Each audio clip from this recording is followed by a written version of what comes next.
100 push-ups, 100 sit-ups, 100 squats, and 10 kilometers of running continuously, every single day. Saitama's workout routine is quite popular. But how effective is this training routine in real life, and will you go bald when you do it? First, we take a look at the exercises.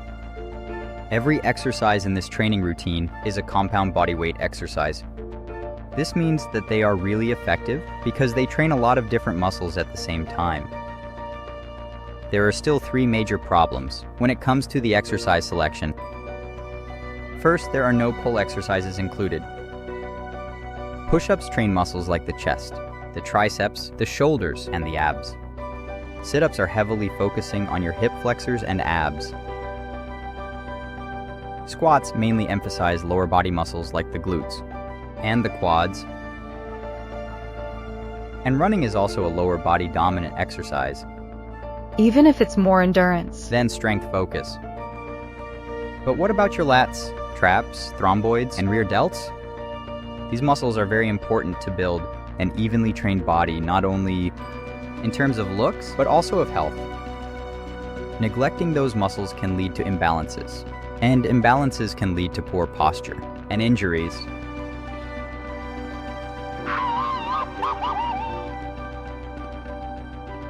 The second problem are sit-ups. Sit-ups are one of the worst exercises you could do if you want to train your abs effectively. One of the issues of sit-ups is the repetitive spine movement. Doing hundreds of sit-ups every day can wear out your spine and the discs between the vertebrae much faster than it should be. Another issue of sit-ups is that this exercise heavily involves your hip flexors. When these muscles are too tight, they can create several problems like, for example, imbalances and back pain.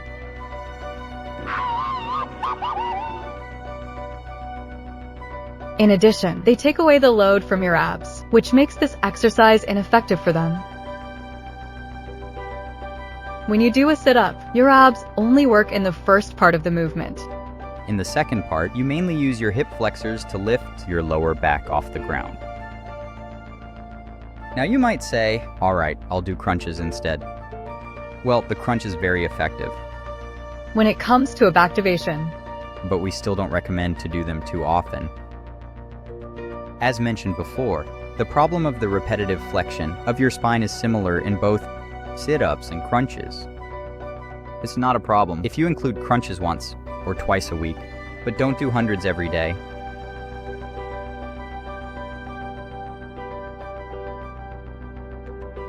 The last issue is the 10-kilometer running.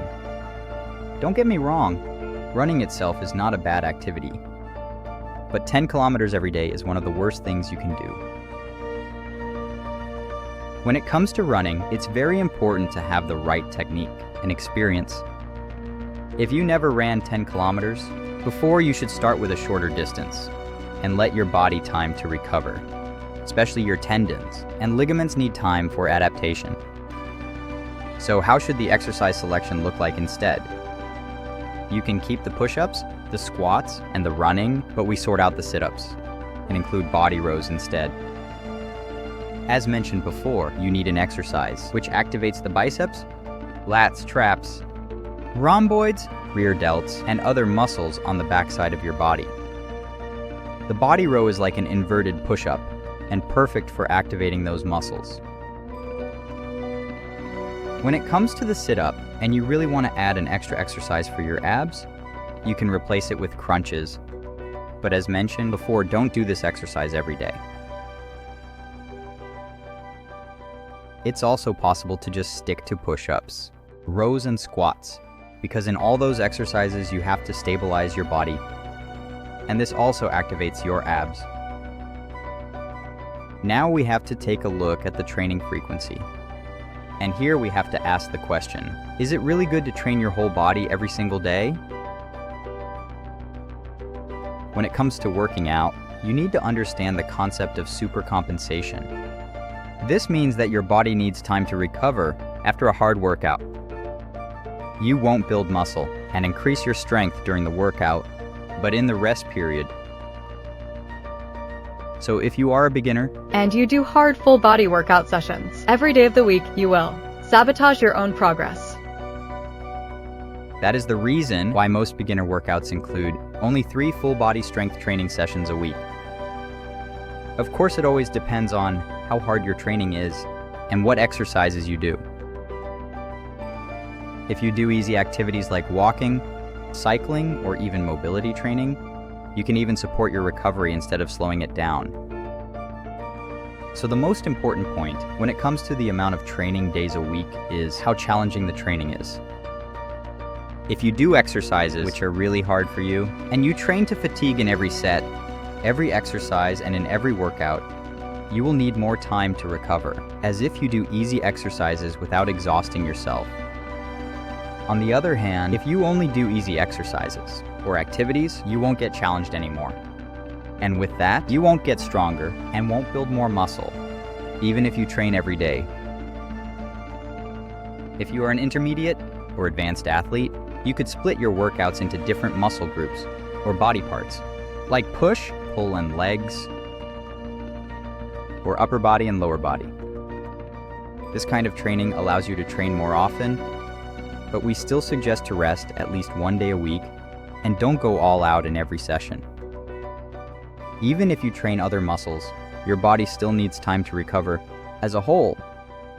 This not only includes muscles, tendons, and ligaments, but also your brain. If you are mentally exhausted all the time, you won't be able to concentrate on your workout, and with that, you won't be able to perform well. Progressive training should always include harder and easier phases.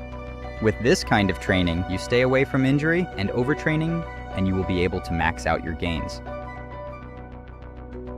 The last issue we have to face is the fixed amount of numbers. 100 push-ups, for example, are much harder than 100 squats.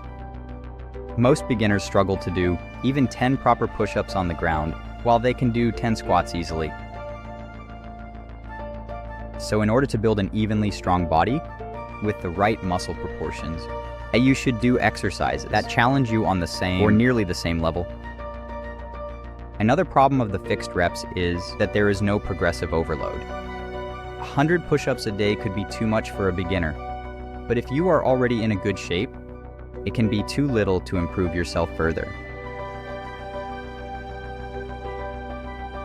If you don't overdo it and stress your body too much, it gets used to every kind of training or activity.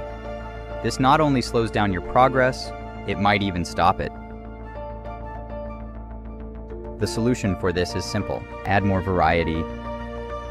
If you just started working out, do 100 incline push-ups instead of regular ones. If 100 push-ups on the ground are not challenging anymore, try side-to-side push-ups.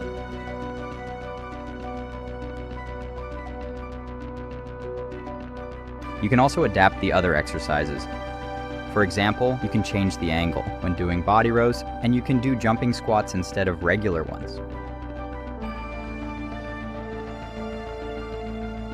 If you always adapt the exercise to your level, you can constantly improve yourself and avoid stagnation and overtraining.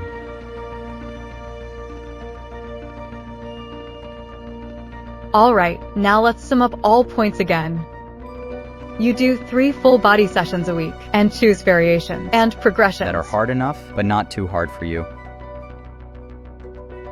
You can also include running, but as mentioned before, don't start with 10 kilometers and let your body time to adapt and recover. After a while, you should still change the whole workout, structure to improve yourself further and make your gains lasting. There are so many exercises, variations, and ways to train that you would waste your time and potential if you would always stick to the same routine.